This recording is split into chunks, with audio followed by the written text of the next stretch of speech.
The theory of evolution claims that only the strong shall survive. But the theory of competition says that just because they are strong doesn't mean they can't get their asses kicked. Now, the competition may in fact be the favorite, and the odds may also be stacked against you.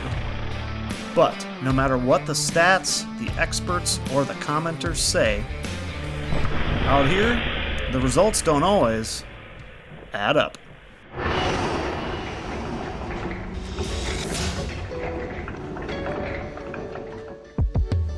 Welcome back to the Dutchman's Den, everybody.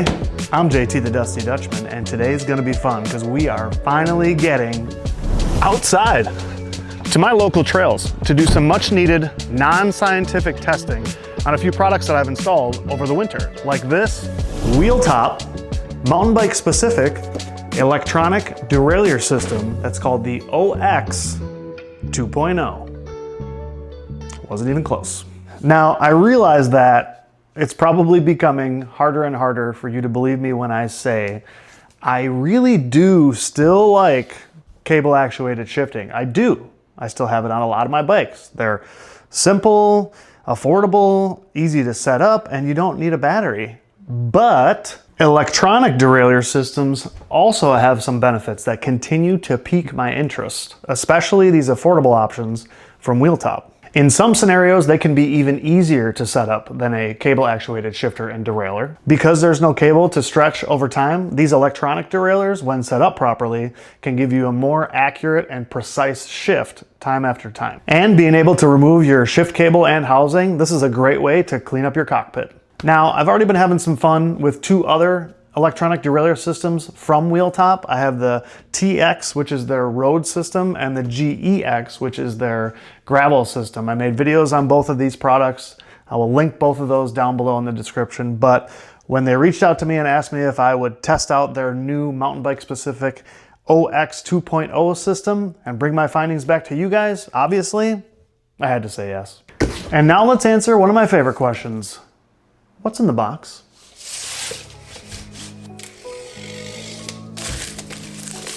No big surprises inside the box. With this kit, you are going to receive one rear derailleur and one shifter pod, as well as where you can find instructions, how to download the app, and a charging cable. The installation of this kit was the smoothest experience I've had yet. Now, I do know my way around the app because I've been down this road a few times. So the hardest part originally was trying to figure out the terminology of the app. There's a lot that's lost in translation and their terminology is just a bit odd. But now that I know what means what, the setup was very quick. I definitely recommend using the app for all your micro adjustments rather than using the button on the shifter. One of the best things about all the EDS systems from WheelTop is their compatibility. You can use these with any cassette from 3 to 14 speeds as long as it's anywhere between a 10 to 52 tooth cassette. So that means you're not tied to any specific brands when it comes to the rest of the drivetrain parts, and I really like that. It has an adjustable clutch. It's IP67 waterproof. It's got a 1-year warranty. It's got Ant Plus technology, so you'll be able to link it to your cycling computers, and a built-in 800 milliamp hour battery. But once you get used to the app and you follow the procedure, it actually goes really smoothly. I spent a few extra minutes just micro adjusting a few of the gears, and I think it's shifting really, really well, but we'll see how it works on the trail. So at the time of filming this video, this kit right here is on sale for $369 on WheelTop's website. Now, I would definitely consider that a pretty budget-friendly option in terms of electronic derailleur systems, especially when compared to this.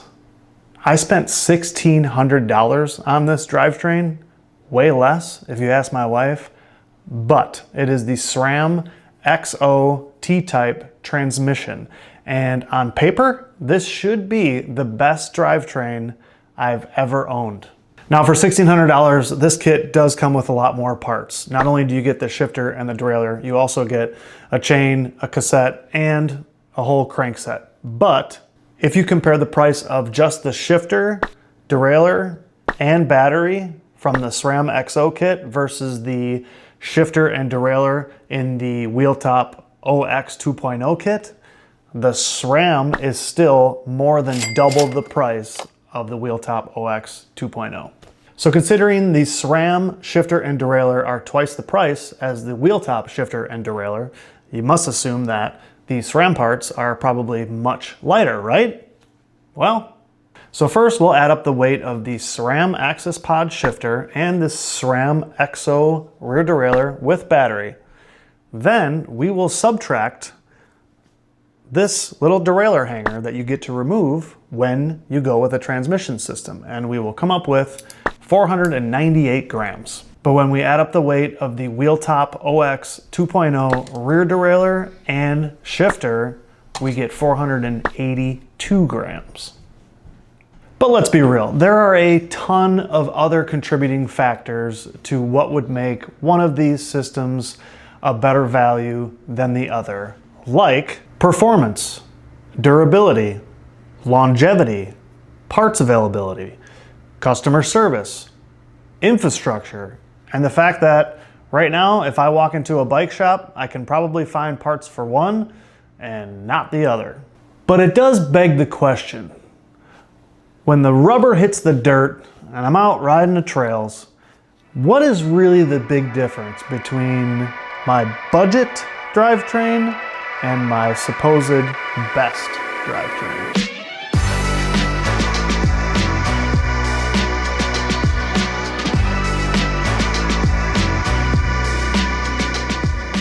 Now, we're not exactly comparing apples to apples when looking at these two drivetrains side by side. And also, we have two very different bicycles here. On the right, we got the Canyon, which is a carbon fiber full suspension bike. That's got the WheelTop kit on it. And then on the left, we got the Quarry Stave, which is a full steel hardtail, and that's got the SRAM kit on it. But I still think it's gonna be fun just to put these two through a couple different tests and just see what the difference is. So we finally made it onto the trails. By the way, we are at Petrifying Springs, which is in Kenosha, Wisconsin. These are my home trails. Been riding here for like, I don't know, 30 years. Yeah, and Aaron's back here somewhere. Aaron, AKA Fruit Punch. He's out here helping me film today, and we're here at the first drop. Oh, and there it is. First test spot. What we're gonna do is hit this drop, try to get some good footage of how the derailleur reacts. Both derailleurs are clutched. The WheelTop derailleur has a adjustable clutch, so we'll just see how it reacts hitting this jump or drop and go from there.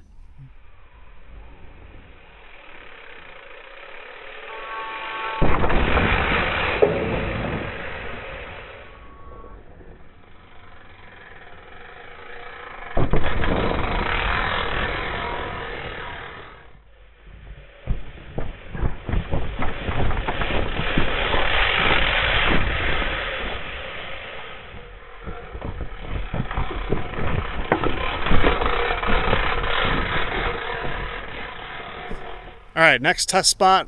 We got a interesting little switchback climb behind me and then a rock right before the first corner. So what I'm gonna do is I'm gonna put the Canyon in the lowest cog, and I'm not gonna switch gears until I hit the rock. So as soon as I get to the rock, I'm gonna dump as many gears as I possibly can and see if I can get into a high enough gear to make this corner and climb up this single track. And we'll do it on both bikes and see which one can shift faster, because as we all know, we've all been taught, you gotta shift before a climb so you're not shifting under load, which you can do with the SRAM, but you're not supposed to do with anything else. So let's see what happens. Ready, two, dump the gears. Oh boy, I got them all. Hit the rock, dump them.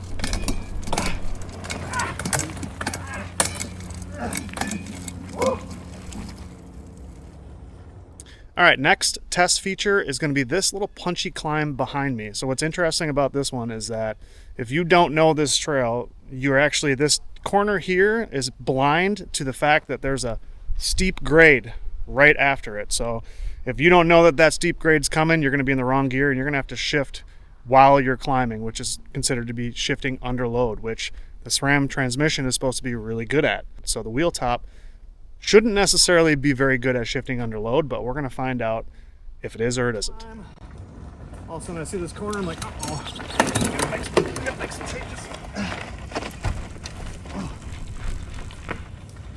Corner, all of a sudden I see, uh-oh, I gotta shift. Oh.